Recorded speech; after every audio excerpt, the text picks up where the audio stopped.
Touche quelqu'un, dis-lui, nous allons à la parole. Nous sommes en train de parler ces temps-ci sur la persévérance, de la persévérance à la consolation. Amen. Aujourd'hui, le Seigneur m'a poussé à ce que nous parlions maintenant. J'avais commencé déjà le mercredi à toucher à ça, mais on n'a pas terminé. Je ne suis même pas avancé, je reprends. Je voudrais ajouter maintenant les raisons pour lesquelles nous devons persévérer dans les relations. Quelqu'un dit Amen. Les raisons pour lesquelles nous devons faire quoi? Persévérer dans les relations, partout où nous sommes, de la famille jusqu'à l'église et jusqu'au travail. Partout où tu es, il y a des raisons pour lesquelles, en tant que chrétien, en tant qu'enfant de Dieu, tu dois persévérer. Ouvrons d'abord nos Bibles dans Philippiens. Philippiens au chapitre 4. Nous allons lire juste quelques versets. Et puis nous allons aller dans 1 Samuel, chapitre 18. Philippiens chapitre 4, verset 2, verset 2 et 3.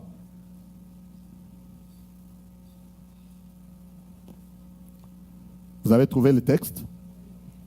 La Bible dit, j'exhorte, c'est l'apôtre Paul qui écrit cet épître aux Philippiens, il dit, j'exhorte Évodie et j'exhorte Syntyche à être d'un même sentiment dans le Seigneur. Oh là là, amen. Vous avez vu ça? Il dit, c'est dans une lettre, hein? Il est en train d'écrire une lettre à l'église. Mais dans cette église-là, il y avait la sœur Évodie. Et dans cette église-là, il y avait la sœur Syntyche. Paul leur écrit, il dit, j'exhorte Évodie et j'exhorte Syntyche à être d'un même sentiment dans le Seigneur. Et il dit, et toi aussi, fidèle collègue, oui, je t'ai pris de les aider. Quelqu'un dit les aider. Il dit, je t'ai pris de les aider. Elles qui ont combattu pour l'évangile avec moi et avec Clément et mes autres compagnons d'œuvre, dont les noms sont dans le livre de vie. Amen. Il dit, celles qui ont combattu avec moi, et aussi pour l'évangile, et aussi avec Clément et les autres compagnons de l'œuvre dont les noms sont écrits dans le livre de vie. Pouvez-vous imaginer l'impact d'une lettre pareille? La lettre est adressée à une église. Amen. La lettre est adressée à qui? À une église, comme nous sommes là, une église locale, l'église qui était à Philippe. Il écrit la lettre, et dans la lettre, il cite deux sœurs, pour dire, je les exhorte à être quand même d'un même sentiment. Ça veut dire que ces deux sœurs, les courants ne passaient pas entre Évodie et Syntyche. Si ça se retrouve même dans la Bible, ça veut dire que même l'apôtre Paul en avait marre. Il dit, si tel est le cas, je vais même écrire ça, qu'on lise couramment la lettre devant toute l'église. Je les exhorte à être d'un même sentiment. Touche d'abord quelqu'un, dis-lui, soyons des mêmes sentiments. Nous devons être des mêmes sentiments à l'église, des mêmes sentiments dans la famille, des mêmes sentiments partout où nous sommes. Si nous connaissons l'objectif et la valeur que nous avons et la valeur que les autres portent également. J'ai touché, n'est-ce pas, à notre texte de base. C'est l'histoire de la femme cananéenne, n'est-ce pas? Eh bien, cette femme a su obtenir ce dont elle avait besoin parce qu'elle a marché dans tous les principes qui régissent les relations, qui conduisent les gens à atteindre les buts, à être consolés dans la vie. Disons Amen. Il y a des raisons, frères et sœurs, pour lesquelles nous devons à tout prix persévérer dans les relations. On ne jette pas juste une relation pour l'abandonner en tant qu'enfant de Dieu. Parce que notre vie, premièrement, notre vie n'est pas une vie de hasard. J'ai dit à quelqu'un, ta vie n'est pas un fait de hasard. Ta foi, ta présence dans le corps de Christ n'est pas un fait de hasard. C'est parce que le Seigneur a quelque chose qu'il pourrait faire rien que par toi et par toi seul. Nous disons Amen. Il y a des choses que même dans ta famille, même ta naissance dans ta famille n'est pas une naissance de hasard. Même si les parents, même si toi, que tu le saches ou pas, tu es peut-être, d'après certains langages, on dit que non, c'était une naissance non désirable. Amen. Même si tel était ton cas, je te dis que ça peut être une naissance non désirable pour les hommes, mais pour Dieu, c'était une naissance désirable. Amen. Parce que Dieu savait qu'il avait une mission à faire avec toi. La même chose, lorsque nous nous retrouvons, nous sommes dans une société, dans une famille. Bien-aimés, nous avons de l'importance et il y a un rôle que nous devons jouer, à plus forte raison sur le plan spirituel, tel que nous sommes là assis, peuple de Dieu, nous devons suivre ce que le Seigneur voudrait que nous soyons et que nous fassions. Amen. Des raisons pour lesquelles nous devons persévérer. Premièrement, j'ai commencé par dire, c'est parce que, raison numéro 1, la persécution, la calomnie ou les calomnies, le mépris, les complots, les critiques, les trahisons, etc. sont, n'est-ce pas, une lutte, vous avez oublié, une lutte commune. Je répète, pourquoi devons-nous persévérer? Première raison, nous devons persévérer dans les relations parce que la persécution, quelqu'un dit la persécution, quelqu'un dit la calomnie, les critiques, les mépris, les complots, les trahisons. Vous autres, vous ne voulez pas les dire. Toutes ces choses qui détruisent les relations, elles sont pour nous tous une lutte commune. Qu'est-ce que je veux dire par là? Nous devons persévérer dans les relations parce que toutes ces choses que je viens de citer, nous ne sommes pas les seuls à les vivre. Vous avez compris maintenant? Ça veut dire que tu n'es pas le seul à être critiqué. Tu n'es pas le seul à être persécuté dans la vie. Tu n'es pas le seul ou la seule à être trahi. Amen. Tu n'es pas le seul ou la seule qu'on critique. Le monde critique tout le monde. Le monde calomnie qui il veut. Oh, amen. Le monde trahit qui il veut. Ça veut dire, c'est pourquoi je dis, c'est pour nous une lutte commune. Donc si je dois me décourager, je dois abandonner quelque chose ou abandonner une vie, une relation, une famille, une église, parce qu'on m'a calomnié, parce qu'on m'a méprisé, parce qu'on a comploté contre moi, eh bien, il n'y a pas un endroit où j'irai, on ne va pas comploter contre moi. Est-ce qu'on se comprend? D'où la raison est que je dois tout simplement faire quoi? Persévérer jusqu'à ma consolation. Lisons un peu rapidement la prière, une prière que David fait. Et puis nous irons dans 1 Samuel comme j'avais promis. Ouvrons un peu nos Bibles dans Psaume 55. Psaume 55. Nous allons lire quelques versets par-ci, par-là, dans le Psaume 55. Nous parlons des raisons pour lesquelles nous devons persévérer dans les relations. Amen. Première raison, c'est que la liste de toutes ces choses-là mauvaises, c'est une lutte commune pour nous tous. Psaume 55, commençons par le verset 4 et un peu jusqu'en bas.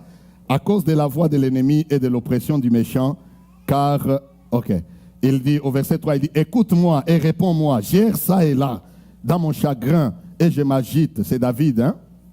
Vous avez trouvé ça? David écrit au verset 3, il dit, écoute-moi, il parle à Dieu, écoute-moi et réponds-moi, j'erre ça et là, dans mon chagrin, et je m'agite à cause de la voix de l'ennemi et de l'oppression du méchant, car ils font tomber sur moi les malheurs. Ça, c'est qui parle? David. Ils font tomber sur moi les malheurs et me poursuivent avec colère. Mon cœur tremble au-dedans de moi. Donc même David a tremblé lorsqu'on le poursuivait avec colère. Il a tremblé, le cœur a tremblé au-dedans de lui. Et il dit, et les terreurs de la mort me surprennent. Il dit, la crainte et l'épouvante m'assaillent. Et le frisson m'enveloppe. J'ai dit, oh, si j'avais les ailes de la colombe, je m'envolerais et je trouverai le repos. Je ferai quoi? Il dit, je m'envolerai. Si j'avais les ailes de la colombe, hein, j'allais faire quoi? J'allais m'envoler et partir. Mais comme je n'ai pas les ailes de la colombe, je dois faire quoi? Je dois persévérer, je dois affronter. Je ne sais pas si vous comprenez ça. David dit, si j'avais les ailes de la colombe, je m'envolerai et je trouverai le repos. Voici, je fuirai bien loin. J'irai séjourner au désert. Je m'échapperai en toute hâte, plus rapide que le vent impétueux, que la tempête. Réduit en néant, ô Seigneur, divise leur langue, car je vois dans la ville la violence et les querelles. Ça veut dire ici, David fait un constat des choses qu'il traversait, des gens qui les poursuivaient avec colère. As-tu déjà été poursuivi avec colère? Il y a quelqu'un qui a déjà été poursuivi avec colère, hein? Ok, si tu as déjà été poursuivi avec colère, la Bible dit ici, amen, ta prière, bien-aimé, c'est de parler à Dieu. De parler à Dieu, de pouvoir diviser la langue de tes ennemis. Ce n'est pas de fuir. Quelqu'un dit amen. Dans ta société, dans ta famille, même dans ton église, amen. Parce que, comme je disais dès la première séance, notre Dieu veut les épreuves même que nous traversons. Bien aimé, il n'y a pas d'épreuve qui puisse nous venir dans notre vie, qui surpasse notre foi, nous dit la Bible. J'aimerais que nous voyions un peu ici, parce que c'est le psaume de David. Allons un peu dans 1 Samuel 18. Nous allons lire juste un cas. Juste un cas. Pourquoi David pouvait-il prier de cette façon? David, vous connaissez son histoire. C'est un jeune homme qui a été sélectionné, choisi par Dieu, choisi de plusieurs entre ses frères. On l'a oint, mais entre l'onction, amen, entre l'onction qu'il a reçue et le trône, aïe aïe aïe, il y a toute une vie. Amen. Entre l'onction, dit d'abord entre l'onction de David et le trône, c'était toute une vie, pleine de persécutions. Entre autres, lisons celle-ci. Lisons 1 Samuel 18. 1 Samuel 18, après qu'il ait immédiatement, ici c'est après qu'il ait tué, immédiatement après qu'il ait tué Goliath. Regardez au verset 7, 18 verset 7. Les femmes qui chantaient se répondaient les unes aux autres et disaient, Saül a frappé ses 1000 et David ses 10 000. Problème. Ici, on a donné de la valeur et à David et de la valeur à Saül. Parce que même au niveau de la valeur, si je fais un peu marche arrière, hein, nous avons tous de la valeur, même si cette valeur-là peut être différente, peut avoir des degrés, mais nous l'avons nous tous. Saül ne connaissait pas les principes que nous sommes en train de découvrir maintenant. Alors, la Bible nous dit, verset 8, Saül fut très irrité. Et cela lui déplut. Il dit, on en donne 10 000 à David. Et c'est à moi que l'on donne les 1000. Il ne manque plus que la royauté. Il ne lui manque plus que la royauté. Et Saül regarda David d'un mauvais œil. Vous voyez ça? Saül était roi, hein? Il régnait. Il regarda David, un petit berger, il le regarda d'un mauvais œil. À partir de ces jours et dans la suite. Le lendemain, le mauvais esprit venant de Dieu saisit Saül. Si tu es tout le temps irrité contre ton frère, contre ta soeur, le mauvais esprit peut faire son travail. Le mauvais esprit saisit Saül qui eut des accès de délire au milieu de la maison. David jouait comme les autres jours et Saül avait sa lance à la main. Saül leva la lance, disant en lui-même, je frapperai David contre la paroi. Mais David se détourna de lui 2 fois. Saül craignait la présence de David, parce que l'Éternel était avec David et s'était retiré de lui. Il l'éloigna de sa personne et il l'établit chef de 1000 hommes. David sortait et rentrait à la tête du peuple. Il réussissait dans toutes ses entreprises et l'Éternel était avec lui. Saül, voyant qu'il réussissait toujours avec peur, qu'il réussissait toujours, avait peur de lui. Saül avait peur de lui. Mais tout Israël et Juda aimaient David parce qu'il sortait et rentrait à leur tête. Écoutez la suite, verset 17. Saül dit à David, voici, je te donnerai en mariage ma fille aînée Mérab. Serre-moi seulement avec vaillance et soutiens les guerres de l'Éternel. Or, Saül se disait, je ne veux pas mettre la main sur lui, mais que la main des Philistins soit sur lui. Vous comprenez la raison pour laquelle il l'envoyait en guerre? Il voulait que David aille se battre contre les Philistins et qu'en ayant se battre contre les Philistins, que les Philistins fassent quoi? Les tuent. Comme ça, lui, il sera en paix. Essayez un peu de poursuivre. Jusqu'à lui proposer sa propre fille. Écoutez la suite. Il dit, mais que la main des Philistins soit sur lui. David répondit à Saül, qui suis-je? Et qu'est-ce que ma vie? Qu'est-ce que la famille de mon père en Israël pour que je devienne le gendre du roi? Lorsque arriva le temps où Mérab, fille de Saül, devait être donnée à David, elle fut donnée en mariage à Adriel de Méola. Michal, fille de Saül, aima David. Donc, bien que la fille, on l'a donné la fille que David devait épouser, on l'a donnée à quelqu'un d'autre, mais Michal, encore la fille toujours de Saül, tombe encore amoureuse de David. On en informa Saül, et la chose lui convint. Il se disait, je la lui donnerai, afin qu'elle soit un piège pour lui, et qu'il tombe sous la main des Philistins. Et Saül dit à David, pour la seconde fois, tu vas aujourd'hui devenir mon gendre. Saül donna cet ordre à ses serviteurs. Parlez en confidence à David et dites-lui, voici, le roi est bien disposé pour toi et tous ses serviteurs t'aiment. Sois maintenant le gendre du roi. Les serviteurs de Saül répétèrent ces paroles aux oreilles de David. Et David répondit, croyez-vous qu'il soit facile de devenir le gendre du roi? Moi, je suis un homme pauvre et de peu d'importance. Donc, il reconnaissait aussi qu'il avait quand même de l'importance, même si c'était peu. Amen. Peu aux yeux de lui-même, mais aux yeux de Dieu, de grande importance. Les serviteurs de Saül lui apportèrent ce qu'avait répondu David. Saül dit, vous parlerez ainsi à David. Le roi ne demande point de dot, mais il désire sans prépuce des Philistins pour être vengé de ses ennemis. Le plan ici était qu'il aille se battre pour qu'on le fasse quoi? Qu'on les tue. Saül avait le dessein de faire tomber David entre les mains des Philistins. Les serviteurs de Saül rapportèrent ces paroles à David et David agréa ce qui lui était demandé. L'esprit-là est délogé.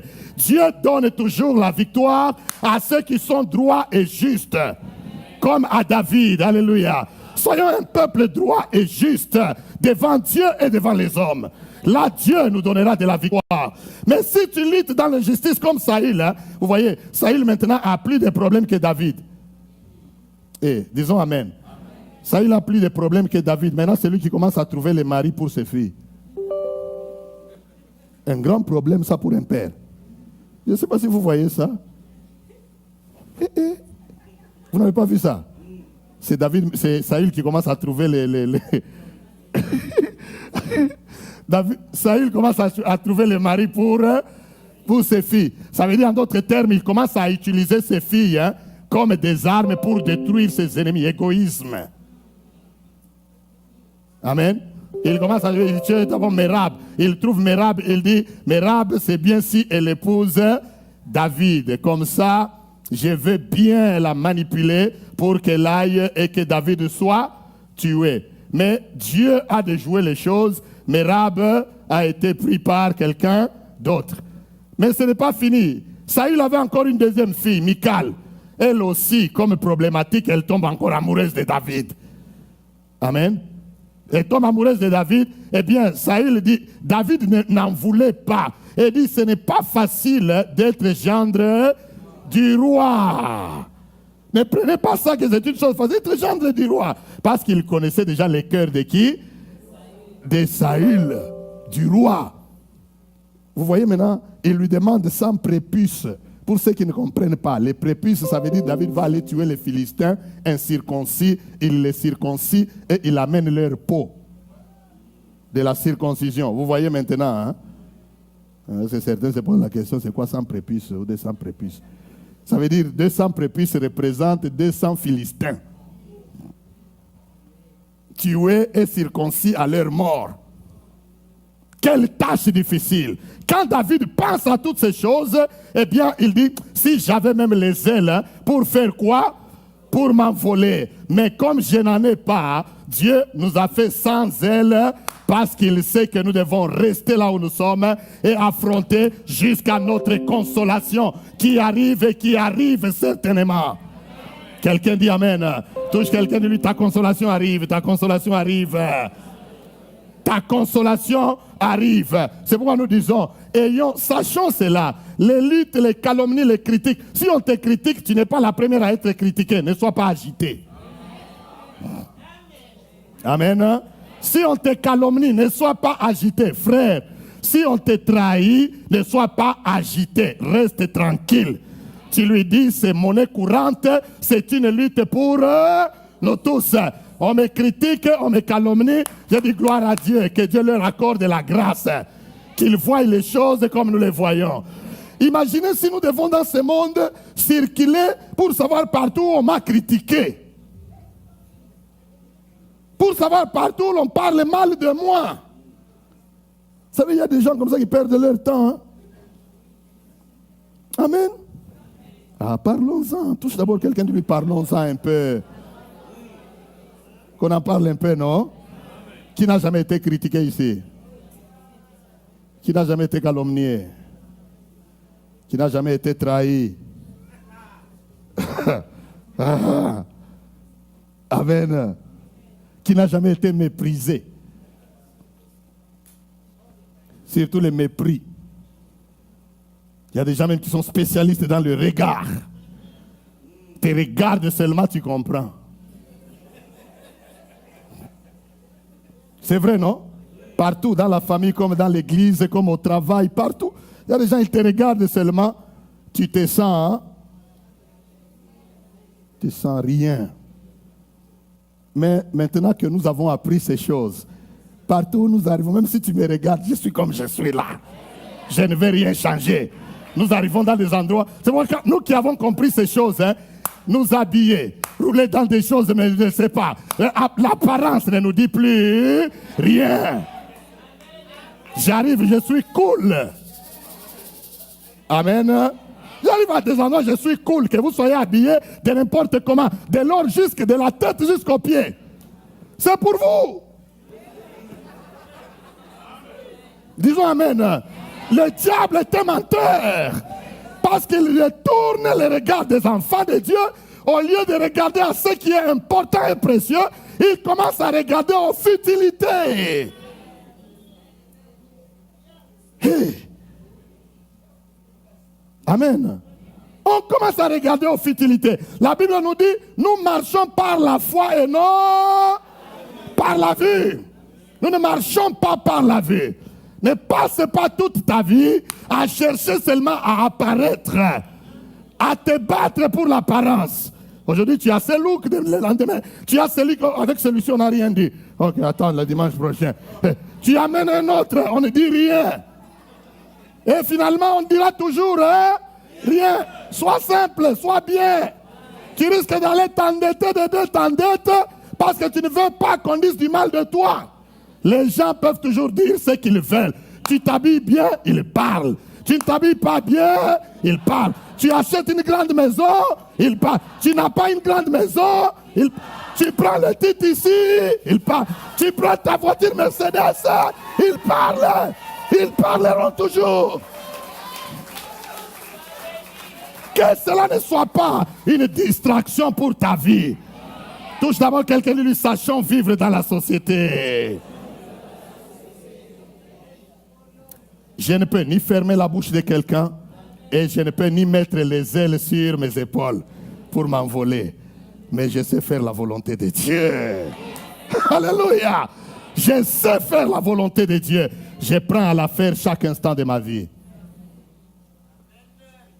Amen. Que les gens apprécient ou pas, persévère sur ta voie. Ne va même pas les haïr, non. Continue à les aimer. Parce qu'il n'y a pas de raison. Vous voyez, il n'y a pas de raison pour lesquelles le Seigneur devrait nous aimer. Et nous devons être comme lui. Amen. C'est la raison pour laquelle l'apôtre Paul fait allusion à la relation entre Évodie et Syntyche. Il dit, soyez d'un même sentiment. Laissez que les violons... J'aurais voulu s'il avait parlé un peu de quoi. C'était quoi le problème? Mais vous comprenez seulement, hein, entre Évodie et Syntyche, le courant hein, ne passez pas. Alléluia. Entre Évodie et Syntyche, que Dieu vous bénisse, maman. Amen. Entre Évodie et Syntyche, le courant n'est... Paul met ça même, il dit que je mette ça même dans la lettre. Peut-être, hein, elles vont comprendre, elles vont se redresser. Touche d'abord quelqu'un dit, lui redressons-nous. À la maison, parlons, répondons. À la maison, ok, changeons le mot redressons par ajustons. Ajustons-nous. Touche d'abord quelqu'un dit, lui, ajustons-nous. À la maison, au travail, à l'église, même sur la rue, envers les enfants, envers nos femmes, envers nos maris, envers nos parents, envers nos pasteurs, envers l'église.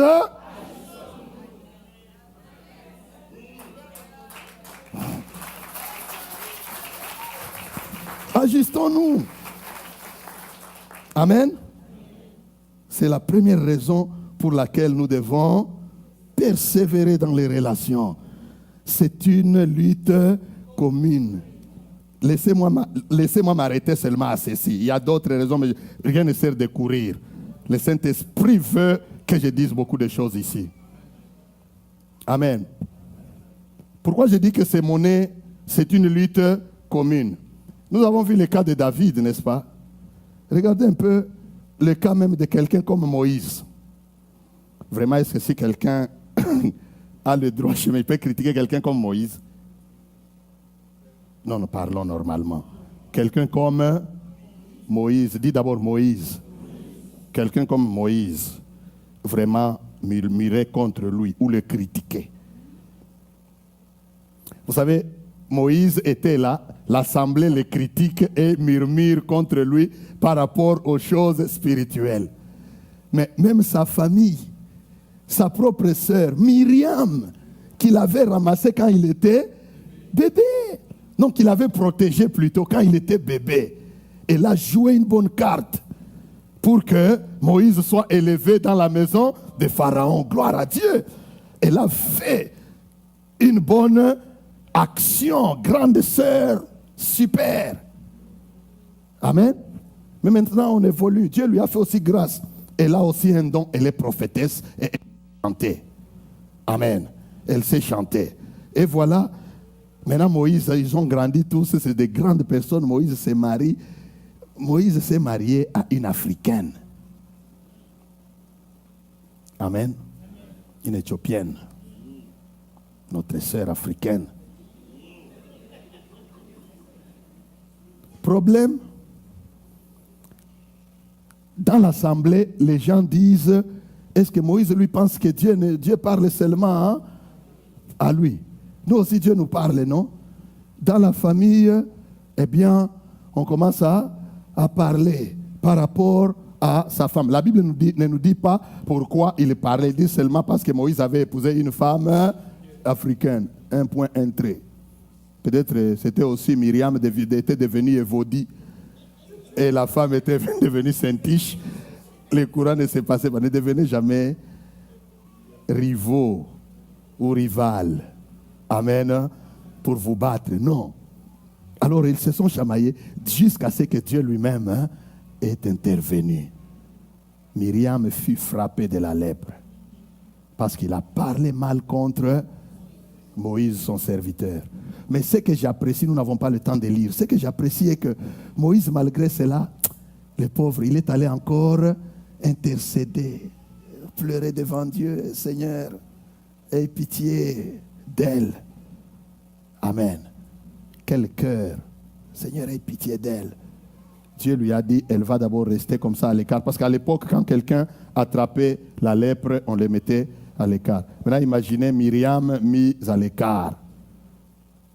Elle est mise en quarantaine. Moïse pleure. Dieu dit, non, il faut d'abord la laisser à l'écart là pendant au moins une semaine. Amen. Et on l'a laissé comme ça pendant une semaine, mais Dieu a exaucé quand même Moïse et il a guéri Myriam. Donc, même les gens, les anciennes personnes avaient le même problème. Je vais conclure, je vais m'arrêter à ce point en disant, le problème, ce n'est pas de fermer la bouche des gens, mais le problème, c'est de savoir comment se comporter devant ces gens. Quelqu'un dit Amen. Le problème, ce n'est pas d'aller, je ne sais pas moi, si on veut vivre dans la paix, ce n'est pas d'aller chercher à se justifier à gauche, se justifier à droite, se faire valoir à gauche, se faire valoir à droite. Non, le problème, soyons focalisés sur le Seigneur et ce qui est important. Tout ce que nous pouvons connaître dans la vie, bien aimé, il n'y a rien qui soit nouveau sur la terre. Tout a déjà existé, ça existera jusqu'à ce que nous quitterons cette terre des hommes. Mais, même dans la suite des points qui vont suivre, je parlerai de cela. Bien aimé, l'important, c'est ta relation entre toi et ton Dieu. Quelqu'un dit Amen. Quelqu'un dit Amen.